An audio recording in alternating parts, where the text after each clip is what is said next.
नमस्कार दोस्तों, आज के हमारे इस वीडियो में हम आपके लिए करवा चौथ व्रत की संपूर्ण कथा लेकर आए हैं। बहुत समय पहले की बात है।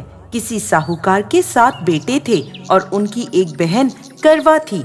सभी सातों भाई अपनी बहन से बहुत प्यार करते थे, यहाँ तक कि पहले उसे खाना खिलाते, फिर स्वयं खाना खाया करते थे।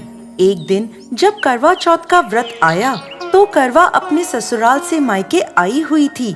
शाम को जब भाई खाना खाने बैठे तो अपनी बहन से भी खाने का आग्रह करने लगे, लेकिन बहन ने बताया कि आज उसका करवा चौथ का निर्जला व्रत है और वह खाना चंद्रमा को अर्घ देकर ही खाएगी। अपनी बहन को भूख प्यास से व्याकुल देख सबसे छोटे भाई ने पहाड़ी पर जाकर एक दीपक जला दिया और उसे चलनी की ओट में रख दिया। वापस आकर अपनी बहन से कहने लगा, बहन चांद निकल गया है, तुम अर्घ देकर खाना खा लो। करवा भागी भागी अपनी भाभियों के पास गई और कहने लगी, भाभी चलो चांद निकल गया, अर्घ देकर खाना खाते हैं। भाभियां सारी बात जानती थी। वो बोली, बाईसा अभी आपका चांद निकला है, आप अर्घ देकर खाना खा लो, हमारा चांद निकलने में अभी समय है। करवा भोली भाली भाभियों की ये बात नहीं समझ पाई और चांद को अर्घ देकर खाना खाने बैठ गई। जैसे ही पहला निवाला तोड़ा तो उसे छींक आ गई, दूसरा निवाला तोड़ा तो उसमें बाल निकल आया और तीसरा निवाला तोड़ते ही उसके ससुराल से खबर आ गई कि जैसी भी हालत में है तुरंत अपने ससुराल पहुँचे। सेठानी करवा को विदा करने के लिए जैसे ही कपड़े निकालने लगी तो कभी उसके हाथ में काला कपड़ा आए तो कभी सफेद। ये देखकर सेठानी को बहुत चिंता हुई और वह करवा से बोली, बेटा रास्ते में जो भी मिले उन सबके पैर छूती जाना। जो भी तुझे बूढ़ सुहागन होने का आशीर्वाद दे तो वहीं अपने पल्ले में गांठ बांध लेना। माँ की ये बात सुनकर करवा अपने ससुराल के लिए निकल गई। रास्ते में जो भी मिला करवा उन सबके पैर छूती गई। सभी उसे खुश रहो, सुखी रहो यह आशीर्वाद देते रहे, लेकिन किसी ने भी उसे बूढ़ सुहागन होने का आशीर्वाद नहीं दिया। अब करवा जैसे ही अपने ससुराल पहुंची तो घर के आंगन में छोटी ननद खेल रही थी। करवा ने जैसे ही ननद के पैर छुए तो वो बोली, खुश रहो, सुखी रहो, बूढ़ सुहागन हो, दूधो नहाओ, पूतो फलो। छोटी ननद के ऐसा आशीर्वाद देते ही करवा ने अपने पल्ले पर गांठ बांध ली।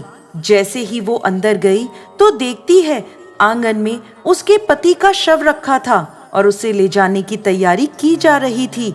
यह देखते ही करवा रोने लगी, विलाप करने लगी और कहने लगी, मैं इन्हें कहीं नहीं ले जाने दूंगी, इन्हें कहीं मत लेके जाओ। जब कोई भी उसकी बात नहीं माना तो वो बोली, मैं भी इनके साथ चलूंगी। सभी ने विचार किया कि साथ में ले चलते हैं इसको। सभी के साथ करवा शमशान घाट पहुंच गई। जब पति के अंतिम संस्कार का समय हुआ तो वह बोली, मैं इन्हें नहीं जलाने दूंगी। सब कहने लगे, पहले तो अपने पति को खा गई, अब उसकी मिट्टी भी खराब कर रही है, लेकिन करवा ने किसी की एक ना सुनी। सभी लोगों ने आपस में विचार विमर्श किया और उसको शमशान में ही एक झोपड़ी डलवा दी। उस झोपड़ी में करवा अपने पति को लेकर रहने लगी। अब करवा सुबह शाम अपने पति की साफ सफाई करती और उसके पास बैठी रहती थी। सुबह शाम छोटी ननद आकर उसे खाना पानी दे जाया करती थी। अब वह हर महीने की चौथ का व्रत करने लगी। व्रत करती, चंद्रमा को अर्घ देती और जब पूजा करने बैठती तो चौथ माता प्रकट होकर कहती, करवो ले, घड़ी बुखारी करवो ले, भाइयों की प्यारी करवो ले। तो करवा उनसे अपना सुहाग मांगने लगती। हर महीने की चौथ माता उससे कहती, तेरा सुहाग हमने नहीं, सबसे बड़ी चौथ माता ने लिया है, उनसे अपना सुहाग मांगना। ऐसे करते करते अश्विन की चौथ आई तो करवा उनसे कहने लगी, माता मैं 12 महीने से यहाँ बैठी चौथ का व्रत कर रही हूँ, अब तो मुझे मेरा सुहाग वापस लौटा दें। तब अश्विन की चौथ माता करवा से कहने लगी, तेरा सुहाग हम नहीं लौटा सकते, तुझसे बड़ी कार्तिक की चौथ माता नाराज हैं, यदि तू अपने पति के प्राण वापस चाहती है तो उनके पैर पकड़ लेना और उनके पैर छोड़ना मत। 16 श्रृंगार का सारा सामान तैयार रखना। ऐसा कहकर चौथ माता अंतर्ध्यान हो गईं। जब कार्तिक की बड़ी चौथ आई तो करवा ने अपनी छोटी ननद से 16 श्रृंगार का सुहाग का सारा सामान मंगवाया। जब ननद ने जाकर माँ को यह बात बताई तो सास बोली, पागल हो गई है, जो मांगती है दे आओ। छोटी ननद सुहाग का सारा सामान लाकर करवा को दे देती है। अब वह करवा चौथ का व्रत रखती है, चंद्रमा को अर्घ देती है और जैसे ही जोत करी तो चौथ माता उसके सामने प्रकट हुई और कहने लगी, करवो ले, घनी बुखारी करवो ले, 7 भाइयों की प्यारी करवो ले, दिन में चांद उगाने वाली करवो ले। तब उसने उनके पैर पकड़ लिए और बोली, माँ मेरा सुहाग मुझे वापस लौटाओ। ये सुन चौथ माता बोली, अरे तू तो बहुत भूखी है, 7 भाइयों की प्यारी है, तुझे सुहाग का क्या काम। तो करवा कहने लगी, नहीं माता, मुझसे बहुत बड़ा पाप हो गया, मेरे सुहाग को मुझे वापस लौटा दो माता। मैं आपके पैर तब तक नहीं छोड़ूंगी जब तक आप मेरा सुहाग मुझे वापस नहीं लौटाती। यह सुनकर चौथ माता ने करवा से एक एक कर सुहाग का सारा सामान मांगा और करवा उन्हें सारा सुहाग का सामान एक एक कर देती गई। तब चौथ माता उससे कहने लगी, तुझे जरूर व्रत करने की सारी विधि सब बात कोई समझा के गया है। तो करवा कहने लगी, माता मुझे तो हालात ने सब कुछ समझा दिया है, आप बस मेरा सुहाग मुझे वापस लौटा दें। तब चौथ माता ने अपनी आंखों से काजल निकाला, उंगलियों से मेहंदी और मांग से सिंदूर निकालकर उसे करवे में घोल दिया और उस जल से उसके पति को छींटा लगाया। छींटा लगते ही उसका पति जीवित हो गया। जाते जाते चौथ माता उसकी झोपड़ी पर लात मार गई, जिससे उसकी झोपड़ी महल में बदल गई। करवा के सब सुख आनंद हो गया।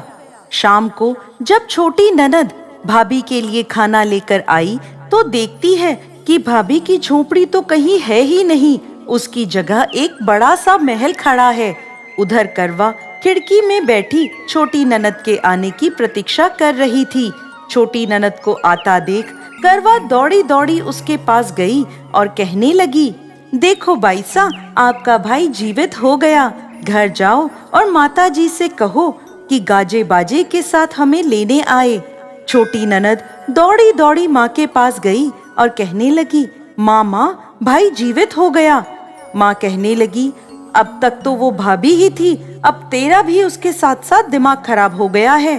तो वह बोली, नहीं माँ, मैंने अपनी आंखों से देखा है, भाई जीवित हो गया है। ये सुन माँ और बेटी दोनों गाजे बाजे के साथ अपने बेटे और बहू के पास पहुँचे। बेटे को जीवित देख सास बहू के पैर छूने लगी और बहू सास के पैर छूने लगी और कहने लगी, माताजी देखो आपका बेटा जीवित हो गया।